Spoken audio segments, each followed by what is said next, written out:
नमस्कार मंडळी, स्वागत आहे तुमचं आजच्या या रेसिपीमध्ये. तर आज आपण होळी स्पेशल पुरणपोळी बनवणार आहोत. होळी म्हटलं की आमच्याकडे आवर्जून पोळी बनवली जाते.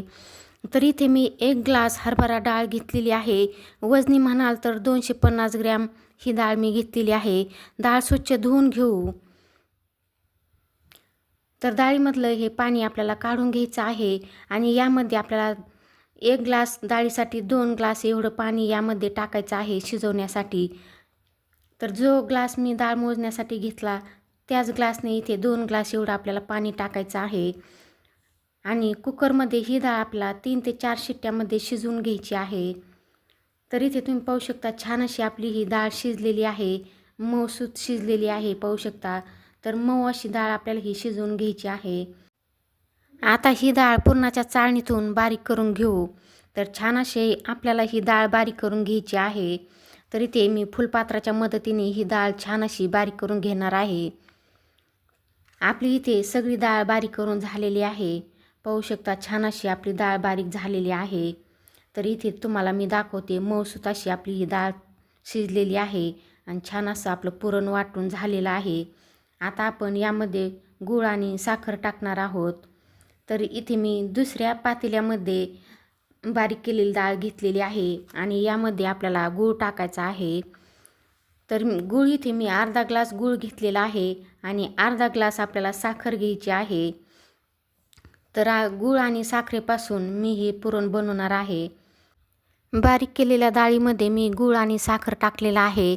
तर अर्ध प्रमाण मी इथे केलेलं आहे. तुम्हाला जर साखर आवडत नसेल तर इथे तुम्ही पूर्ण 1 ग्लास गूळ टाकला तरीही चालेल. तर गूळ आणि साखर टाकून झाल्याच्या नंतर छान असं हे मिक्स करून घेऊ.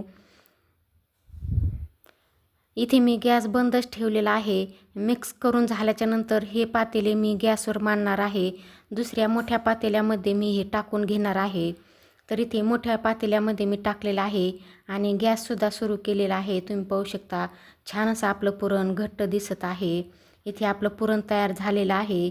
आता हे पुरण आपण एका ताटामध्ये काढून घेऊ. पुरण आपल्याला परतताना घट्ट होईपर्यंत पुरण परतून घ्यायचं आहे. इथे तुम्ही पाहू शकता छान असं आपलं हे पुरण तयार झालेलं आहे. तर आता हे या पुरणापासून मी तुम्हाला पोळीसुद्धा बनवून दाखवते. तर इथे मी कणिकसुद्धा मळून घेतलेली आहे आणि कणकेची अशा प्रकारे मी पारी करून घेतलेली आहे. त्यामध्ये आपल्याला पुरण भरायचं आहे. तर तुम्हाला जेवढं पुरण यामध्ये भरायचं आहे तेवढं पुरण तुम्ही यामध्ये भरून घेऊ शकता आणि अशा प्रकारे कडेने दाबून आपल्याला उंडा बंद करून घ्यायचा आहे. तर इथे मी उंडा तयार करून घेतलेला आहे. आता हा उंडा आपल्याला कोरड्या पिठामध्ये बुडवून लाटून घ्यायचा आहे. तर इथे मी कुठेही हळदीचा वापर केलेला नाही, तरीसुद्धा आपल्या पोळ्याचा रंग किती छान आलेला आहे. तुम्ही सुरुवातीला पाहिलंच असेल. छान अशी आपली ही पोळी तयार होते. तर अशा प्रकारे पोळी तुम्ही नक्की बनवून पहा. खूप छान अशा मऊ लुसलुशीत आपल्या ह्या पोळ्या तयार होतात. तुम्ही ही रेसिपी कुठल्या गावातून किंवा कुठल्या शहरातून पाहता ते सुद्धा नक्की कळवा. तुम्ही जर माझ्या चॅनलवर नवीन असाल तर व्हिडिओला लाईक करा, शेअर करा, सबस्क्राईब करा आणि कमेंटद्वारे कळवा की तुम्हाला ही रेसिपी कशी वाटली. तर इथे आपली पोळी लाटून झालेली आहे. तवासुद्धा मी गॅसवर गरम होण्यासाठी ठेवलेला होता. त्यावर आपण पोळी टाकलेली आहे. आता ही पोळी छान अशी भाजून घेऊ. पोळीला वरच्या बाजूला अशा प्रकारे बुडबुडे आले की लगेच आपल्याला पोळी पलटवून घ्यायची आहे. तर इथे तुम्ही पाहू शकता दुसरी बाजूसुद्धा पोळीची आपली फुगायला लागलेली आहे. तर पलटवून घेऊ.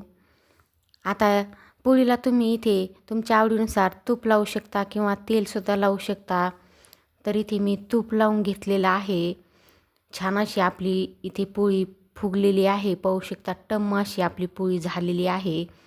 तर पोळी आपल्याला छान अशी दोन्ही बाजूनी पोळी भाजून घ्यायची आहे.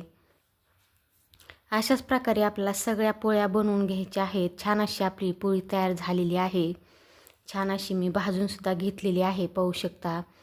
तर इथे थंड झाल्यानंतर तुम्ही पाहू शकता पोळींना किती छान असा कलर आलेला आहे. तुम्हाला ही रेसिपी कशी वाटली कमेंटद्वारे नक्की कळवा. चला तर पुन्हा भेटूया पुढील एका अशाच रेसिपीमध्ये.